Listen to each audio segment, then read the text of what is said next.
Close your eyes. Let your breathing slow. In through the nose and softly out through the mouth. Let the weight of the day fall away like old sails unfurling into the wind. You're safe here now. The room is quiet. The light is dim. The only sound is my voice, gently weaving you through the tides of time. If you find your thoughts drifting, that's okay. Let them float. Let them wander like seabirds above a calm, endless sea. And now, if you haven't already, I invite you to subscribe so you never miss another story. Stories like this one. Because our story tonight sets sail on soft, starlit waters. A long time ago, off the northern coast of the Yucatan Peninsula, there was once said to be a small island, a lonely ember in the Gulf of Mexico, painted in pale reds and golden hues. Its name was Bermeja. For over 400 years, it appeared on maps drawn by hand, inked carefully with goose feather pens. Sailors spoke of it as a marker, a resting point. And yet, today, that island is gone. No ship has landed on its shores. No satellite sees its shape. No diver has touched its sands. The maps tell one story. The ocean tells another. And so we begin. In the year 1539, aboard a creaking Spanish galleon, tracing the edges of the known world. The sky is smeared with stars. The sails groan gently in the wind, and below deck, a tired cartographer hunches over a flickering lantern. His fingers are stained with ink. The air smells of salt and warm wax. He copies from his journal a detail passed down by sailors of an island 20 leagues northwest of Yucatan that seems to rise like a warm breath from the sea. They say its sand glows pink at dusk. They say it's easy to miss unless the light hits it just right. He marks it on the parchment with a careful dot and writes a name beneath it, Bermeja. From that moment on, Bermeja belonged to the world of maps. A faint red speck on nautical charts, seen and unseen, known and unknown. Decades pass, then centuries. As empires rise and fall, as compasses are perfected and sextants refined, Bermeja remains, not always in the same place, not always drawn the same size, but always there, on the edges of something half imagined. British and French cartographers include it. American explorers note it with quiet caution. It becomes an island you expect to find, a whisper in the pages of atlases. But something strange begins to happen. By the late 1800s, ships begin to search for it and find nothing. They follow the coordinates with care. They sail past empty waves. The sea is calm. The skies are clear. And yet there is only ocean. They search again. Still nothing. Again. Still nothing. It's as if Bermeja never existed. As if the ink had lied. And yet, no one removes it from the maps. Not yet, because sometimes the idea of a place is stronger than the place itself. As the 20th century dawns, technology changes. Satellites orbit. Sonar echoes down into the deep. Nations become interested in what lies beneath, especially in the waters rich with oil, minerals, and power. The Gulf of Mexico becomes a chessboard of borders and resources. In 1997, whispers begin in Mexico's Congress. If Bermeja is real, then Mexico's maritime boundary could stretch hundreds of miles farther north. The island would give Mexico the right to claim oil fields that might otherwise belong to the United States. But when the Navy goes searching, there is nothing. Not even the faintest shadow of an island. Not even a reef. Just cold, dark water. And still, the old maps hold their ground. Some say Bermeja was swallowed by the sea, lost to tectonic shifts, a victim of the Earth's quiet reshaping. Others wonder if it was simply a cartographic ghost, an error copied from one map to another for centuries without ever being questioned. A mirage in ink. But there are others, quieter voices, deeper in the halls of government, who suggest something stranger. They wonder if Bermeja was real once and removed. A strategic deletion. A vanishing act. There are theories. Some say foreign powers destroyed it quietly, so Mexico could not claim its oil rights. Some believe the island was erased from official records on purpose to avoid political complications. A handful even whisper about CIA involvement.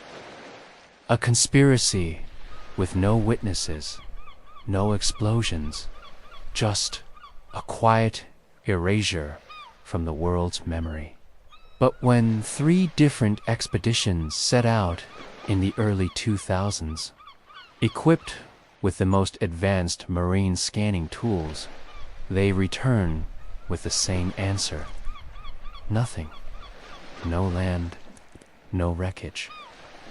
No secret base, no tectonic scar, just the vast, breathing ocean. And so Bermeja becomes a memory. Again, it exists now only in forgotten pages, in worn atlases, in the dreams of cartographers, a place between myth and measure, a story told when the world was still half-mapped, a reminder that sometimes places don't disappear, they drift, not in miles, but in meaning. Now, imagine yourself standing at the bow of a ship, staring out over those same waters. The sky is ink black, spangled with stars. The air is soft and cool.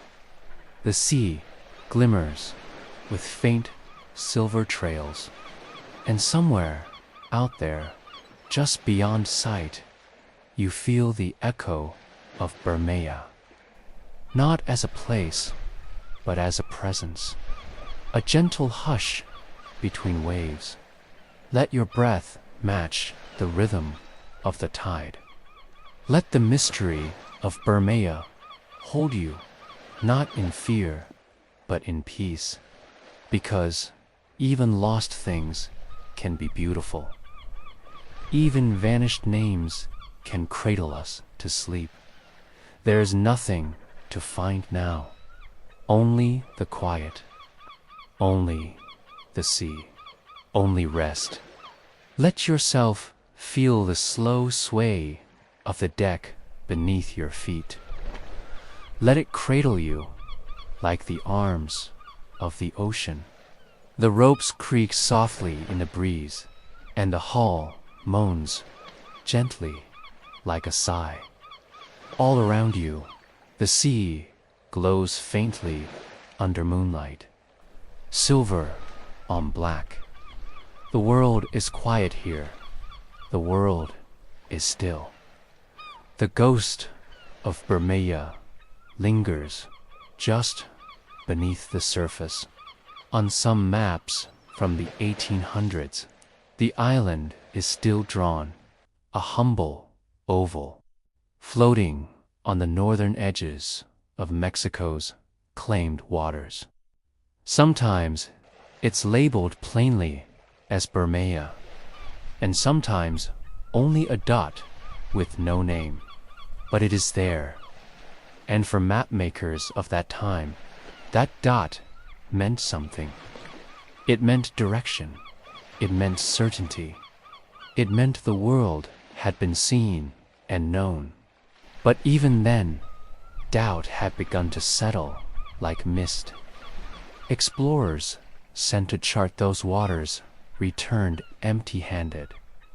They wrote in their journals, "No land observed." They checked their instruments, tried again, retraced their routes. Still nothing. Only sea and cloud. And yet, they hesitated to remove Bermeja entirely from their charts. Not because they believed it was there, but because someone before them had believed it. It's a quiet kind of loyalty, a trust in inherited knowledge. One map copied from another, like a bedtime story passed from generation to generation, told in the glow of lantern light. We draw what we're told to see. Sometimes we believe it, even when the world tells us otherwise. And so, Bermeja stayed. Through wind and war, through treaties and trades, through radio and radar, it stayed.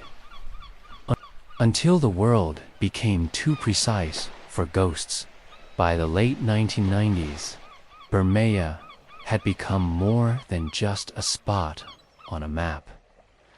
It had become a point of contention. Its very existence could shift billions in oil rights. The sea, you see, is not just blue and wide. It is carved into zones, like invisible fences floating on water. Exclusive economic zones, a concept drawn from the 1982 United Nations Convention on the Law of the Sea. These zones determine who owns the fish, the oil, the riches beneath the waves. And if Bermeja were real, Mexico's zone would grow. And so, the search began again.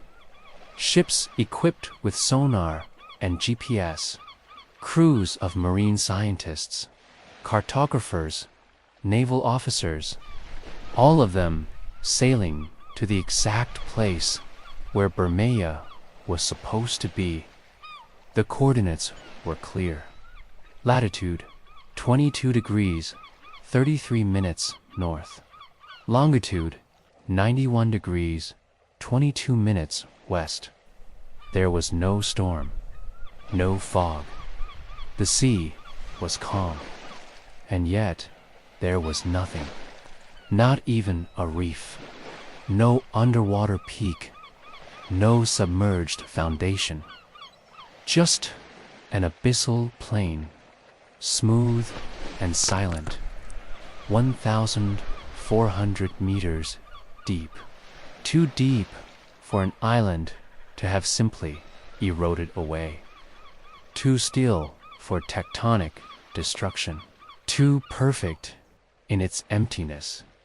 Some of the crew aboard the ships felt something odd, not fear exactly, but unease, as if they were being watched by the absence of something rather than the presence, like standing in a hallway where someone used to live, like staring at a photograph with one figure blurred out. Bermeja wasn't just gone, it had been undone. And that's when the whispers began. Conspiracy. There are those who believe Bermeja existed, truly, physically, undeniably, and that its disappearance was not natural, that it was removed. There are no official records, no evidence of detonation, no satellite footage, but some say that's the point, that when powerful interests clash over resources, silence becomes the most valuable currency. They say the island was destroyed intentionally, perhaps by another country, to limit Mexico's claim to the sea. Some point to treaties signed shortly after Bermeja's official disappearance. Some note that the United States quickly finalized border negotiations that were long delayed, as if a thorn had finally been plucked. Others offer more subtle theories. They say Bermeja might have been real, but small.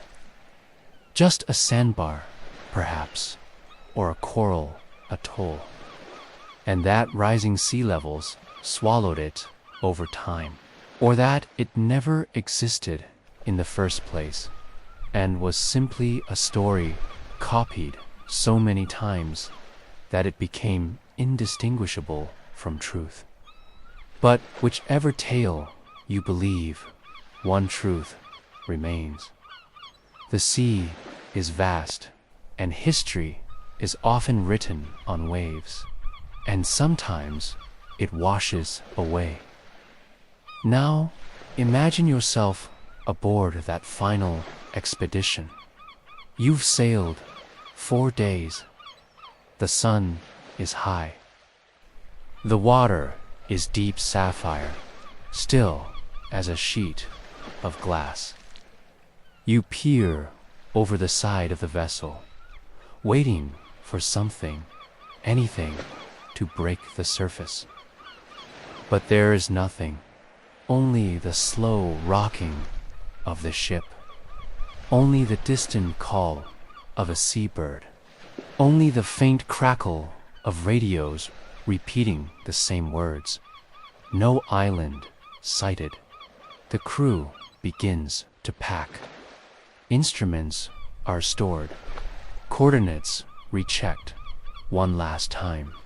Still, nothing.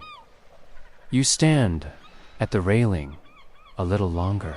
You close your eyes, and for a moment you feel it, a presence, just below the waves, not solid, not shaped, but remembered. The memory of Bermeja drifting below. It's strange, isn't it? How a place can exist more powerfully in the imagination than in the world. How a dot on a map can become a lighthouse in the mind.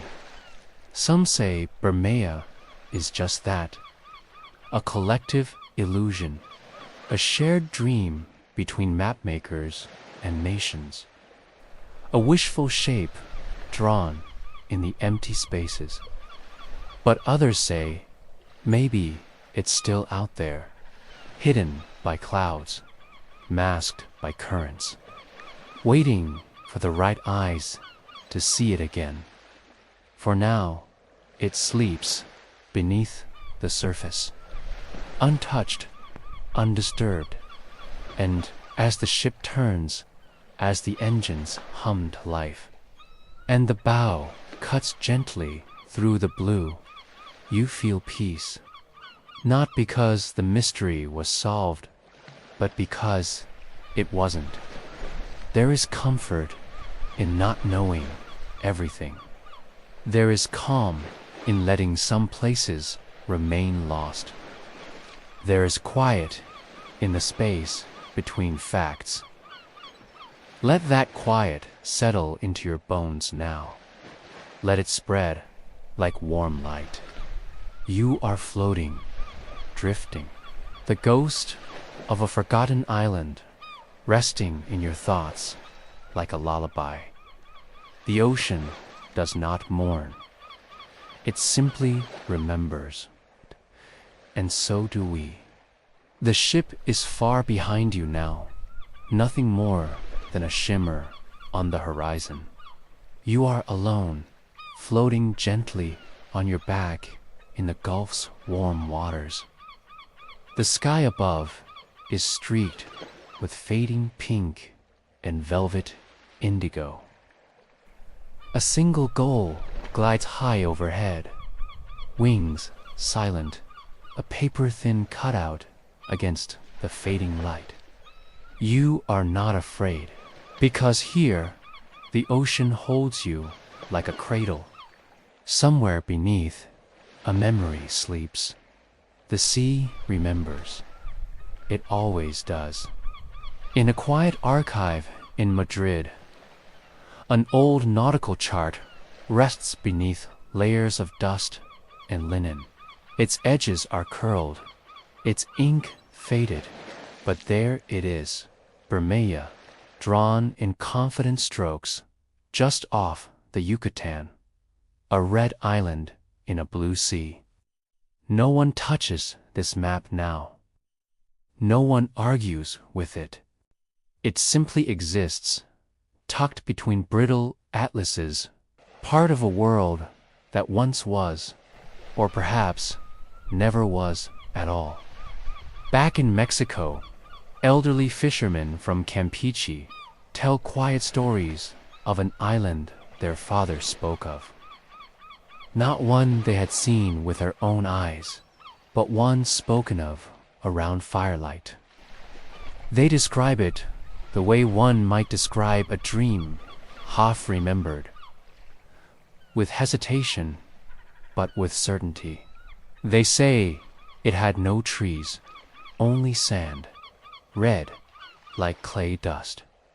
They say the air around it shimmered like heat on a summer road. They say sometimes when the wind blows right and the tide is low, you can hear gulls cry where no land should be. Just for a moment, then it's gone. These stories are not in the newspapers. They're not in treaties. They exist only in hushes, in gestures, in the long pause before someone says, "It was real. I believe it was real."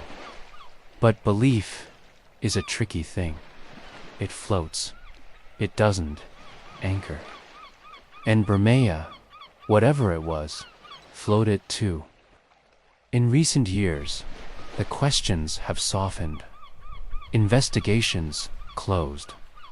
Expeditions ended. Bermeja has been officially classified as non-existent, a cartographic phantom, a null island. Some modern maps have begun to erase it. Others leave it faintly, like a scar that no longer hurts but never fully fades. It is a curious fate to be removed from the world without protest.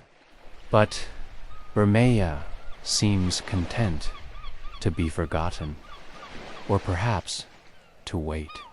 And here, dear listener, as your breathing slows and your muscles soften, let yourself imagine that maybe you have found it, not with instruments or charts, but with your presence. Not on a map, but in this moment of stillness. You drift across smooth, glassy water. The stars above are countless and kind. The breeze carries the warm hush of distant shores, and something soft bumps against your side. A piece of driftwood, or perhaps the curve of buried coral. You roll slowly in the tide and glance down, and for a second, just beneath the surface, you see it. A shimmer of red sand. The faint outline of something square, maybe man-made. A foundation, a ruined dock. And then it vanishes, swallowed again. But you are not startled, because here, in this quiet sea of thought, not everything has to make sense. Some things can simply exist for a moment. That is enough. Bermeja does not demand belief. It does not require proof. It only asks to be remembered softly. You continue drifting. The world around you begins to blur. Time slows. Your limbs are heavy and light all at once. The water hums gently in your ears. Above you, constellations turn like lanterns. The sea, so wide, feels suddenly intimate. Like a room, like a breath. Perhaps that is what Bermeja truly was. Not a place on a map, but a feeling. A space between stories. A pause in the narrative. A dot that meant, here is mystery. And now, here you are. Within that dot, suspended, held, rocked to sleep by the same waters that erased and embraced that curious little island. You close your eyes again. You can feel the tide shift beneath you, slow and even. Inhale and exhale. Let go. The ghost chart that once held Bermeja remains untouched in some forgotten drawer. But in your mind, the ink is still fresh. The island still glows. You can see it clearly now, a small patch of land, red as a desert, sitting alone in the blue. No flag, no name carved in stone, just sand and wind and the soft whisper of waves. Perhaps that is how it wanted to be remembered. Not as a boundary, not as a prize, but as a place that needed no reason to exist beyond existing. A quiet presence, a deep breath, a dream you once had. So if you wake in the night and feel the urge to turn toward the sea, don't be surprised. And if you ever look at an old map and see a tiny red island where there should be none, smile.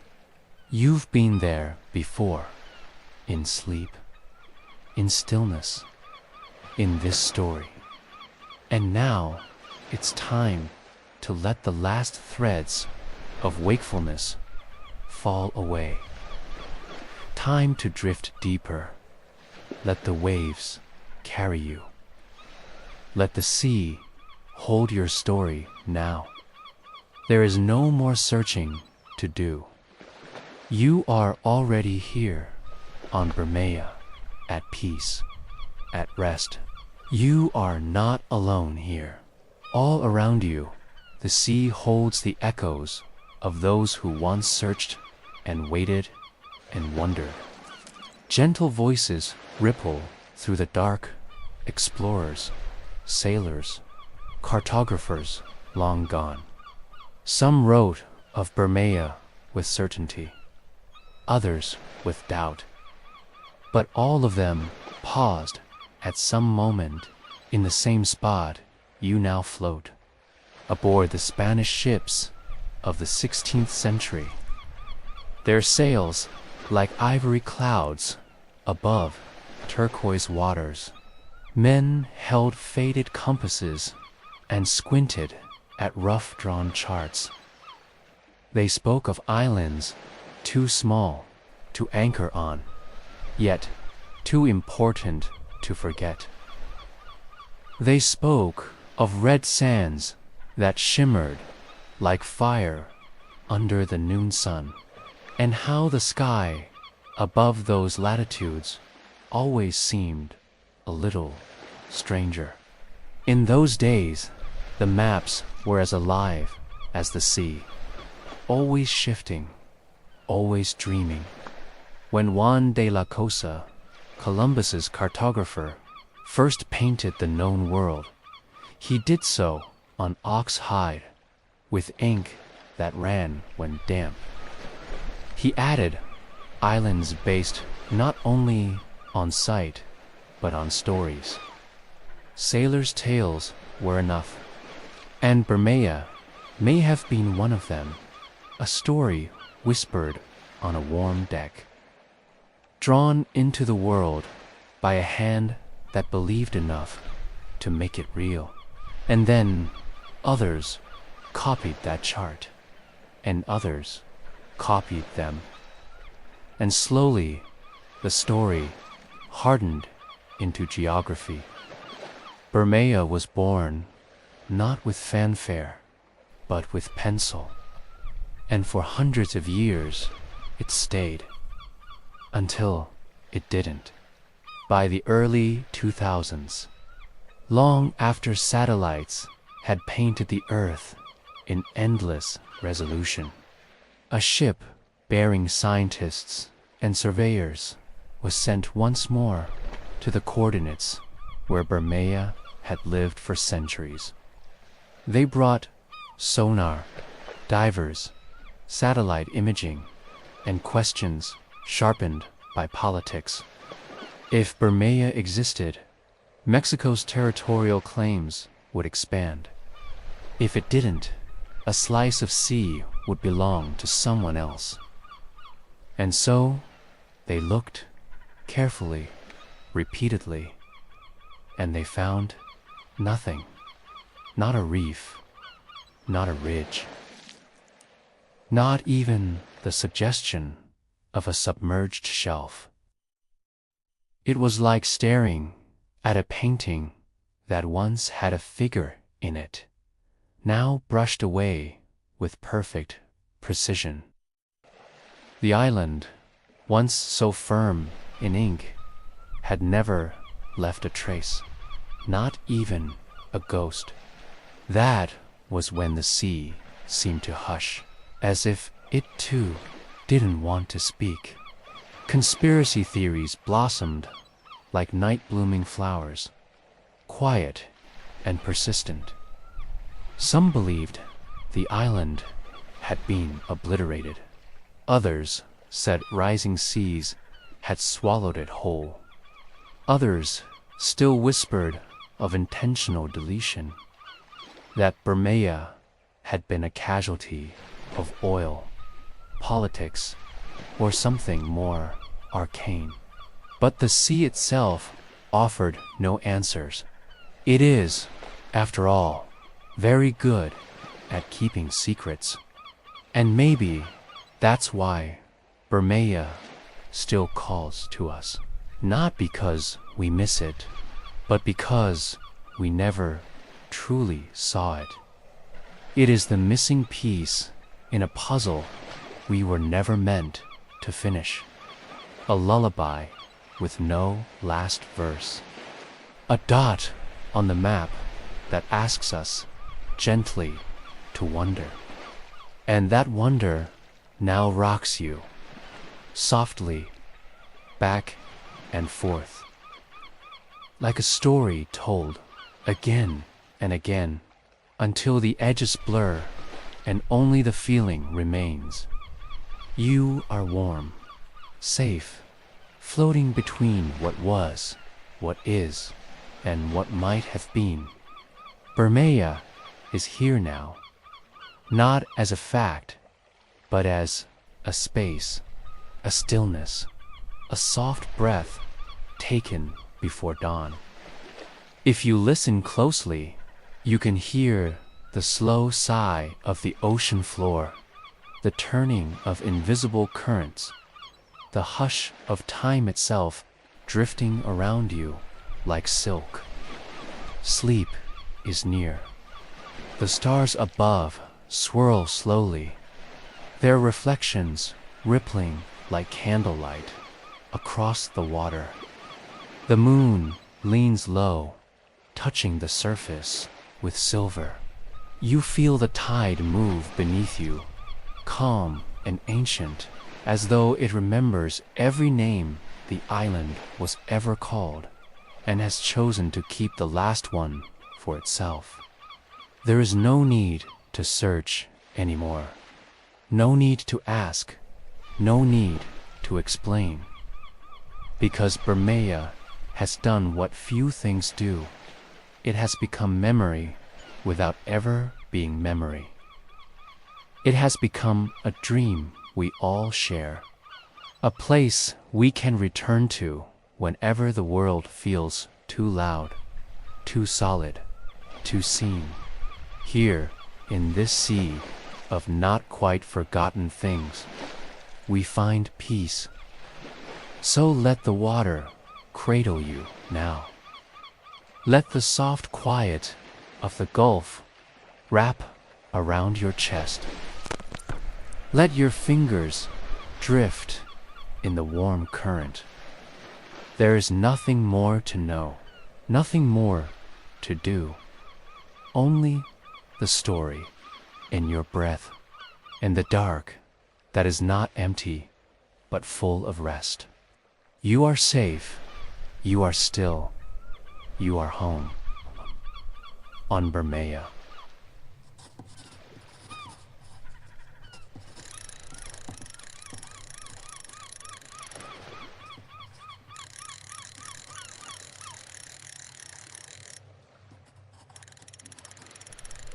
Close your eyes. Let your breath settle into a gentle rhythm, slow, soft, and steady. In through the nose, out through the mouth. Feel each exhale loosen your muscles, each inhale fill you with calm. If you're enjoying this voyage through ancient horizons, please like and subscribe. Your support keeps our journey afloat under starlit skies. Our second story today begins at dusk, under a soft hush of pastel dusk light. We are sailing beyond the Pillars of Hercules, those twin promontories marking the entrance to the Atlantic Ocean, the Rock of Gibraltar to the north, and Mount Hacho or Jebel Musa to the south. These cliffs stood as ancient sentinels guarding the known world. Passing them was an act of courage, curiosity, and hope. In those same golden hours, Roman mariners whispered of the Fortunate Isles, also called the Isles of the Blessed. These tranquil islands appeared on voyages as twilight deepened. A few days' sail west of Iberia. Plutarch, writing of Quintus Sertorius, noted these coasts were rumored to lie 2 or 3 days' sail beyond Spain's edge. Sailors believed they were places of eternal rest, paradises where neither frost nor storm ever touched the air. Other Roman voices affirmed the tales. Pliny, the elder, in natural history, described islands abounding in fruit and birds of every kind. According to him, the lands glowed with lush abundance, and yet they were never cold. That warmth carried throughout the legends, and although Pliny added that beachcombers occasionally found rotting fish on their shores, his tone remained unshaken. Fortunate isles were places apart, unspoiled by tragedy.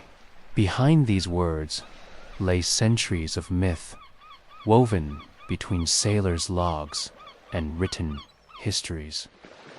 Hesiod spoke of Elysium, that blessed land in the west where heroes lived on golden afternoons under gentle breezes. Homer's Odyssey echoed such whispers. Menelaus, king of Sparta, recounts sailing past Oceanus and entering deathless lands where clear songs sing in the voice of the western wind. Through myth and memory, those western shores drew the hearts of many. But were these isles real?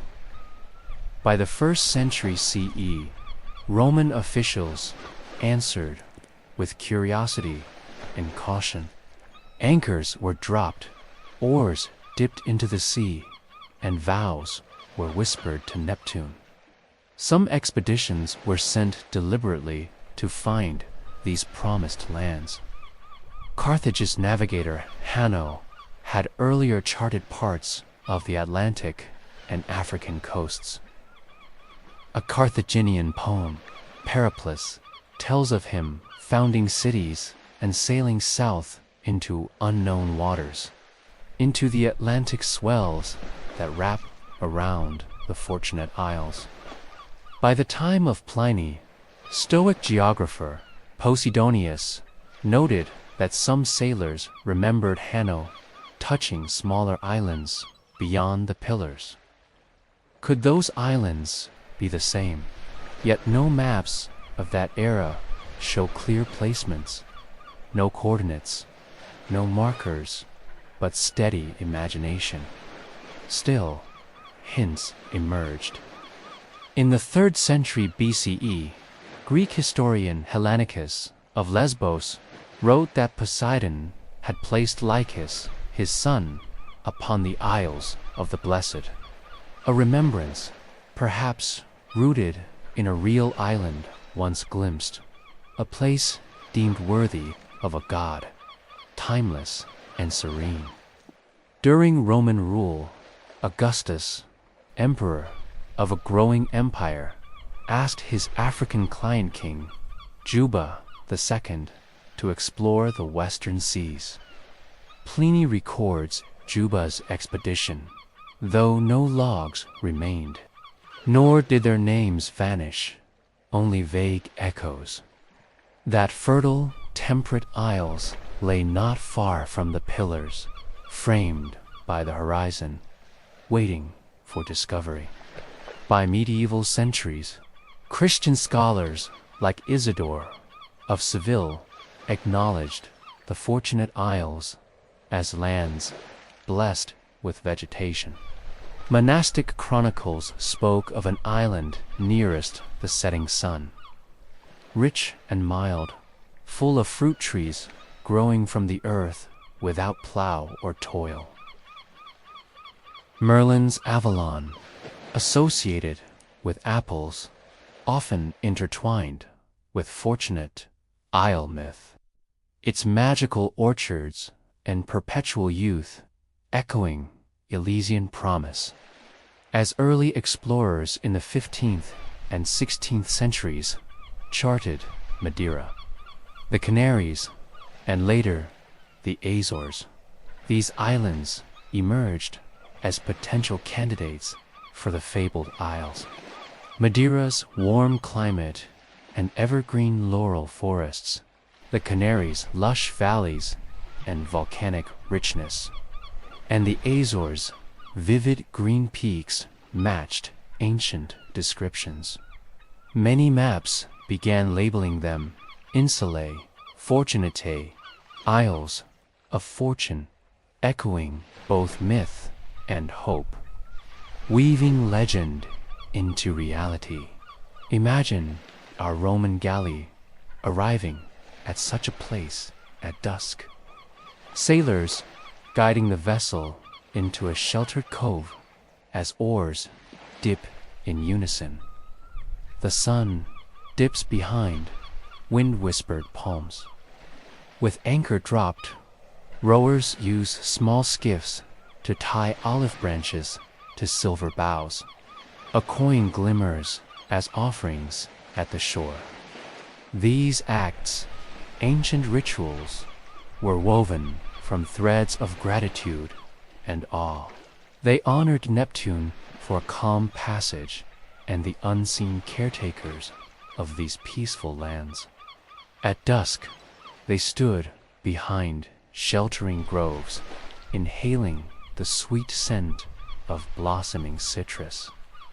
In the north wind's stillness, the air carried distant waves, soft and broken. No chill, no gale, just the promise of timeless calm. Here, in this amber light, Roman mariners believed their earthly journey paused before the final voyage. In landscapes as gentle as dreams. And these thoughts linger even today. Madeira sees spring blooms year-round. The Canary soils yield oranges, bananas, avocados, even in December. The Azores' mild climate sustains lush forests and gentle hillsides draped in bluish hydrangeas. The world calls these places earthly paradises, fortunate isles realized at last. This blending of myth and geography is the heartbeat of our journey. The Isles of the Blessed began as stories whispered beyond the pillars. They became pilgrim hope, philosopher's dream. Over centuries, they transformed into real islands of European discovery. As darkness deepens, allow the tale to settle in your mind like twilight mist. Each mineral cove, each soft breeze touching an ear. These become part memory, part dream. You don't need to imagine them. They exist in our world, in the Atlantic's gentle arms. Let your breath slow. Each exhale drifts further west, across waters that once carried Caesar's galleys. Carthaginian periplus and medieval monks feel the hush of dusk, the promise of rest, echoing in ocean swells and age-worn stone. You are safe. You are calm. The twilight deepens. The air, kissed by a faint salt breeze, hums with ancient sea wind secrets. Now, picture again that small Roman vessel stilled in a sheltered bay just off a rocky shore. Perhaps on the coast of one of the Canary Islands, known as Insulae Fortunatae in early medieval maps. Here, the archipelago's volcanic peaks rise softly against the sky, cloaked in forests of laurel and strawberry trees. True explorers centuries later, like the Spanish in the 1400s, would reach these shores and find soils fertile enough to grow sugarcane, wheat, and grapes highly prized in Europe. suggesting that those ancient myths may not have been mere fantasy, but fragile glimpses of reality. Close your eyes gently and hear the language of ancient mariners.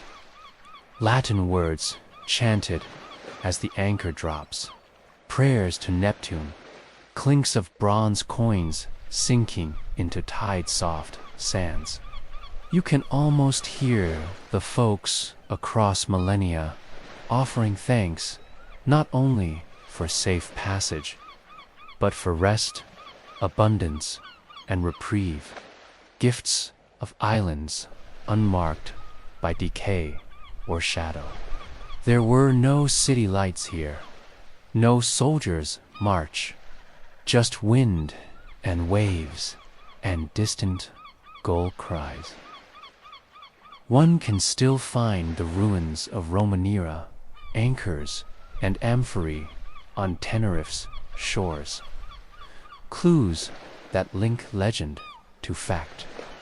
Vestiges of early voyages carried wine, olive oil, grain, sustenance from the Mediterranean world that bridged distance and time. These shards tie myth to moment, reminding us the isles of the blessed were never only stories, they were lived, if briefly. Your breathing has grown steady, your senses softened. The canyon walls of that bay cradle the hush, and you lean back on the deck. The vessel drifts. The oars are stowed. Around you, lanterns glow faintly, their soft light scattered by silent breezes. You feel every gentle motion of the hull and the sea, as if the ship itself breathes alongside you. Now, the story meanders toward the Azores, 9 volcanic islands farther west, named after the Portuguese word Azores, meaning goshawks, though these birds were never native to the islands. Discovered in the early 15th century, they offered sailors a long-awaited haven after crossing the great Atlantic stretch. Even Christopher Columbus noted a strong westerly current there, confirming these islands as real, solid landmasses, modern counterparts to those ancient mythic shores.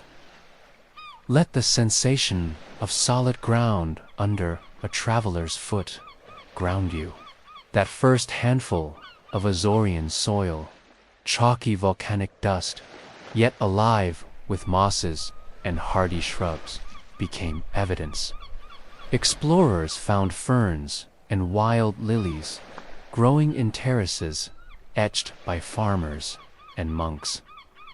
They found freshwater springs, lakes, and fish-rich streams. They found caves where seafaring legends could rest. In that dusk-lit realm, the remnants of Elysian myth became lifetimes of reality. And still, some myth remains. Custom holds that in the Azores, a midnight breeze carries far-off voices. A farmer on San Miguel Island once said he heard chanting late one night and walked to a field of hydrangeas so blue they seemed to glow. He told friends he glimpsed hooded shadows dancing among the blooms before they vanished, like ghosts of those ancient ceremonies marking the end of toil, the beginning of eternal rest. Now your breath slows further. Inhale calm ocean air. Exhale cares and fatigue. Let each breath absorb the story's fast peace. There is a reason these islands earned the name fortunate. They are places where extreme latitude meets mild, perpetual breeze, where drought is barely known and autumn heat lingers into December. Grapes grown here made wines so fine they adorned the table of 17th century royalty. With such bounty, it's easy to see how these modern islands came to echo ancient paradise. Among the Azores lies Terceira, whose forests hold massive dragon trees, arboreal wonders whose bark peels like ancient parchment. Merchant tales describe their trunks exuding a blood-red resin used by ancient Greeks as incense. And while no Roman anchor has been found here, fishermen report that the sea around its shores glows faintly green after dusk, a phenomenon thought to be bioluminescent plankton stirred by gentle waves. Gentle, whispered echoes of light that may have been misremembered as wonder centuries ago. Imagine once more that dusk breeze over Terceira's hills, the scent of laurel, thyme, and brine, the lull of waves on black sand shore, the distant tinkling of wind in dragon leaves. It is the scent of mithril turned into presence. Let your exhale carry you into that hush. As night continues to settle, the memory of those ancient isles grows as real as your pulse. Volcanic ridges made lake waters, wind-blown valleys, and yet there remains mystery, especially with fragile islands like Azores or Canaries, Gomera, subject to volcanic tremors and shifting currents. Places that altered slowly over time, their absolute positions on medieval maps imprecise in the margins of memory.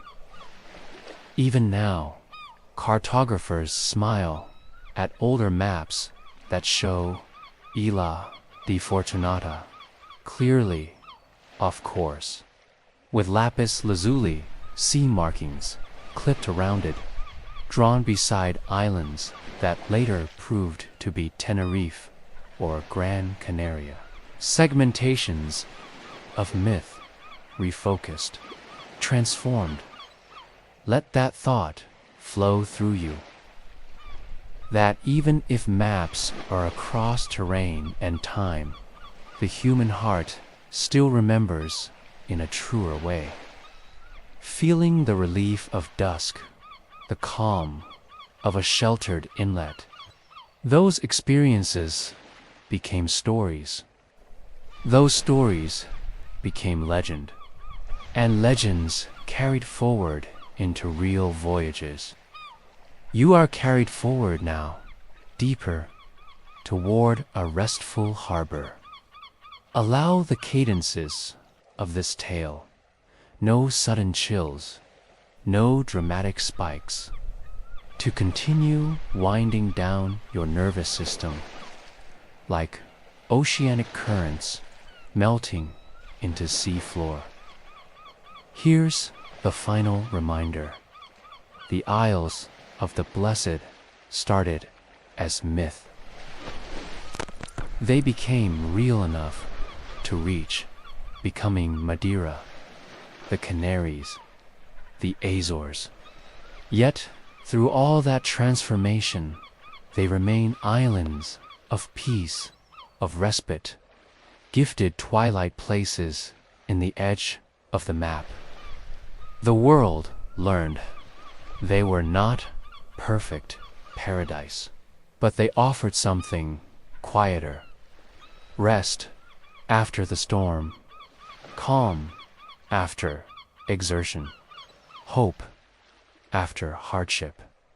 And so now, as you drift toward rest, let your mind rest upon that promise that some places need no ceremony.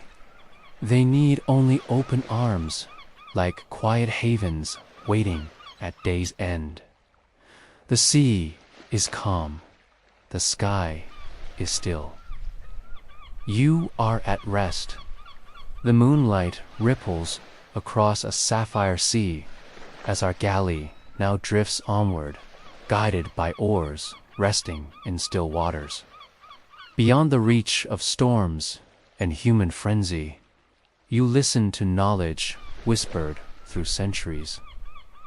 In the quiet hush, the voices of Pliny, Pindar, Strabo, and medieval chroniclers softly gather around you, each bearing witness to how legend became geography, how twilight shaped truth.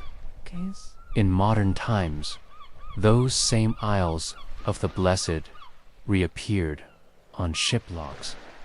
When the Portuguese navigator Diogo de Azambuja set out to colonize Madeira in 1419, he reported finding gentle harbors with warm lands and mild skies where no winter frost bites.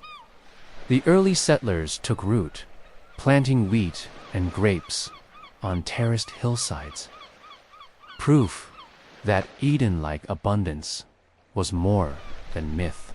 Tenerife, one of the Canary Islands, held mysterious references to ancient trade. Archaeological studies in the 20th century uncovered shards of Mediterranean pottery, Phoenician, possibly Carthaginian, far older than the Spanish conquest. These artifacts indicated that ancient mariners, perhaps guided by early legends, did reach these isles long before Columbus. Let that sink in now. The Isles of the Blessed served not only as dreams, but waypoints on real voyages. The Atlantic islands became nodes in early trade, linking Europe and Africa centuries before formal colonization. As your breath deepens, let that knowledge expand inside you. Each detail like a ripple in a still pond, reaching outward in rings of comfort and curiosity. In the twilight hush of those ancient coves, Roman anchors once lay upon volcanic rock. Lamps glowed in caves where sailors sought shelter. They carved votive inscriptions, words etched into basalt, asking for safe passage, for bounty, for soft alms of sea and sky. Fragments of those inscriptions survive the ages. In the 18th century, naturalist José Vieira y Clavijo recorded a carved Latin cross beneath an arching rock over Tenerife's northern coast.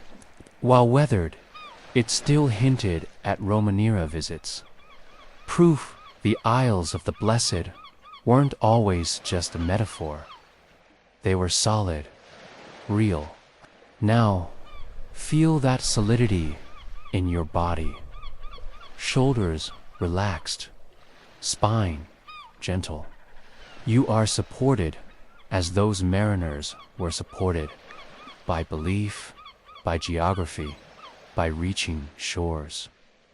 As dusk deepens, scent drifts across the sea. Citrus trees in bloom, roses heavy on the night air, thyme and mint hiding in low valleys. Botanists in Madeira and Canary Islands today marvel at endemic plants, species found nowhere else, thriving in microclimates as if blessed by ancient gods. The laurel forests of Madeira for example, date back to tertiary times. The same ancestors of the Greek myths, sacred groves. Let that breathe inside you, deep, settling breaths that anchor your mind to wonder, to calm. On El Hierro and La Palma, records show Guanche tribes revered mountain peaks at dusk, calling them places of ancestors. When the Spanish arrived, they noticed that at twilight, Guanche priests set small fires atop these peaks, perhaps mirroring ancient Roman rituals, honoring dusk and dusk-going souls. Rituals on the Isles of the Blessed often took place at evening's soft fade, when sea and sky became one. You can picture that now. Lip of a crater, sky, dusk lavender, embers flickering in the breeze. Fire and sea singing a silent hymn. Feel your own inner flame flicker gently now, calmed, anchored, aware of your breath, your heartbeat, your place within this vast story. Let us glide to the Azores again. São Jorge's cliffs, faced with ocean, look for all the world like waterfalls of green. On their summits, 19th century mariners recorded small stone chapels, markers of transatlantic journeys. They offered thanks for land sighted, for peace found. They echo Roman anchoring rituals, transformed through centuries, carried by vessels of faith and hope. That same faith enters your mind now, like a chapel or altar carved into your thought, offered to calm, to rest, to peace. And now our galley drifts farther west, beyond what Roman sight first saw, into the horizon where sky and sea merge in indigo dusk. At this edge lies the island of Flores, the westernmost of the Azores, and perhaps the final western echo of those ancient isles. On Flores, fishermen's tales speak of green-blue parrots and mountain wreathed in fog, real birds in maps that once showed paradise birds on mythic isles far west. Nature repeating myth. Feel that echo of nature within you now. Breath repeated, calm, reflecting calm, presence mirroring presence. The island's cliffs drop straight into the water. Beneath them, caves open like welcome arms. In one such cave, archaeologists once found a carved silhouette of a ship, perhaps a votive sign. While not Roman in dating, it shows a still strong urge to honor the sea's passage, a centuries-old duty to celebrate landing, to mark arrival. As your breath slows, let the silhouette rest in your mind. Feel the cave wall's rough texture, the echo of ocean drop, the hush of water striking stone. Let that cave be the passage under your closed eyelids, guiding you deeper into the cavern of your rest. Now the scent of the sea shifts to nighthawk call, faint bonfire of driftwood. The distant lights of a settlement flicker, fishermen's lamps or shepherds' huts, marking land discovered but still harmless. Everything here is real. Stones, wind, birds, embers. Everything here is calm, Everything here is repose. Feel the tide moving beneath your back like cradle song. Feel the warmth in your hands. Feel the ease in your shoulders. Your breath is the tide, and the tide holds you in gentle rhythm. At this point in history, 7 islands had become the known edges of Europe's Atlantic: the Canaries, Madeira, and the Azores. The Isles of the Blessed no longer floated at dusk outside human reach. They became homes, ports, territories, gardens, and hidden sanctuaries. Yet even as centuries passed, the myth's lullaby remained. Today, when you visit Pico in the Azores, locals share stories of ghost songs. Maritime historians record the tales. Fishermen insist that in the soft hours before dawn, the westerly wind carries whispers of Roman oars just beyond comprehension. They call it the echo of old glories, a balsam for the soul of isolation. Let your own mind listen now. Let it hear the echo of oars. Let it feel the rhythmic lull of boats without paddlers. Shared memory folding softly into your thought like waves. Your mind is calm, your body is still, your world is safe. Our journey nears its end now. The last echo of dusk is growth. The sea grows darker. The stars appear, Cassiopeia, the cross, Orion's faded belt. The world is full of markers, lights that guide mariners home, then guide you inward. Allow these lights to guide you to on the sea of sleep. They reminded humanity that rest could be found beyond fear, that dusk was a time not only to pause, but to stay. And here, now, you pause too. You stay, you drift, you sleep. The galley drifts on. Night has deepened, and lanterns glow dimly. Each reflection on the water feels like a whisper, soft and kind. You feel the gentle motion of the sea against your hull. You sense the hush of 1,000 histories passing through your mind. Now imagine the warm breeze shifting, carrying scents of laurel and citrus, thyme and sea salt. Those smells are alive with centuries of pilgrims and sailors. They traveled seeking calm, shelter, a place where time paused at the edge of the world. Think of Madeira's laurel forests, their glossy leaves shimmering in moonlight.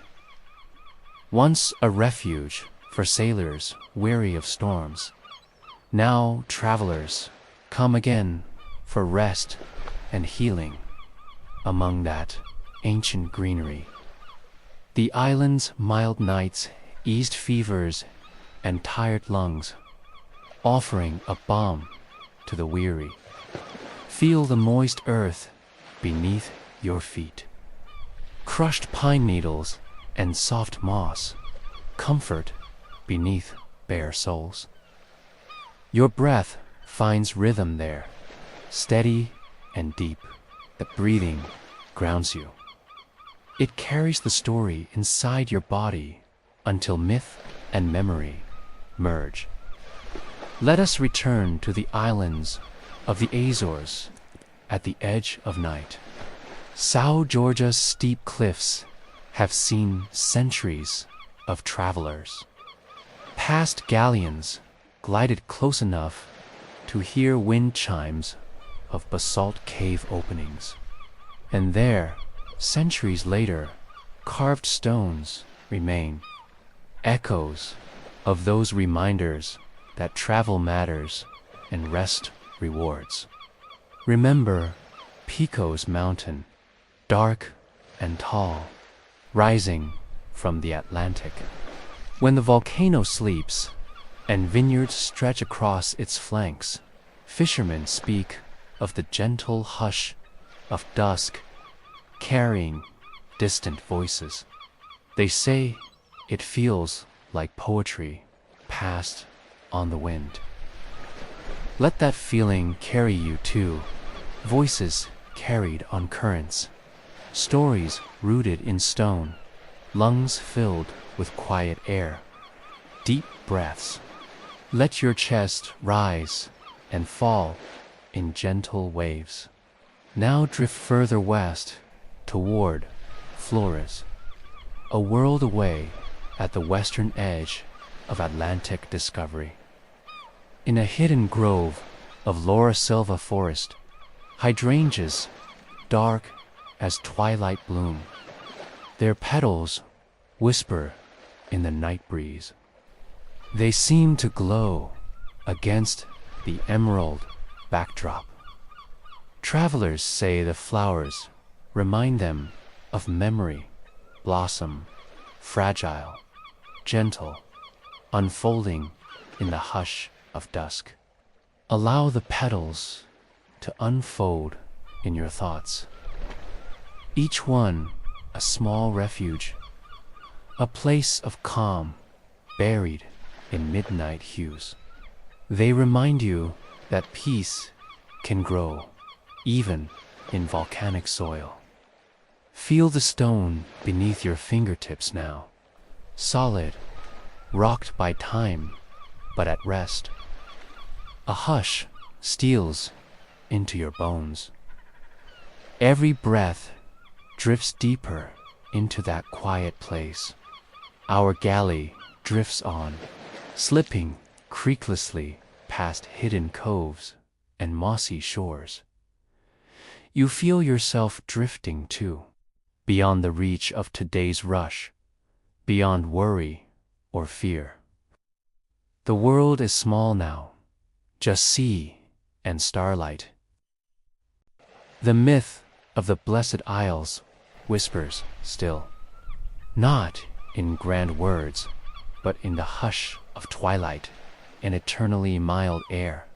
It lives in the scent of fruit, that taste of golden light, the taste of grapes and sugarcane warmed by perpetual sun, is memory and myth entwined. Let that sweetness settle in your mouth, your mind, your bones. There remains space now, empty waves lapping in silence, a lullaby of tide and stone, a memory of lantern lights floating like stars just below the surface. Allow yourself to rest there, to release any tension, to hold nothing but this moment, steady, quiet, calm. Sleep wants to come. It glides to your eyelids, now gentle and sure. And as you let it in, know that the Isles of the Blessed are no longer distant fables. They are realized in living forests and gentle shores.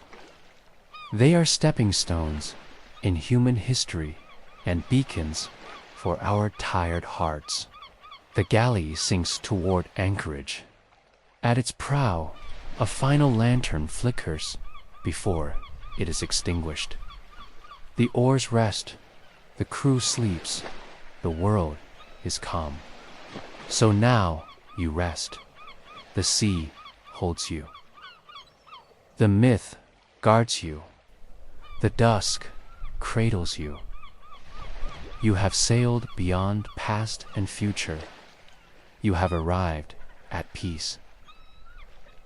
Good night, dear voyager, and sleep well.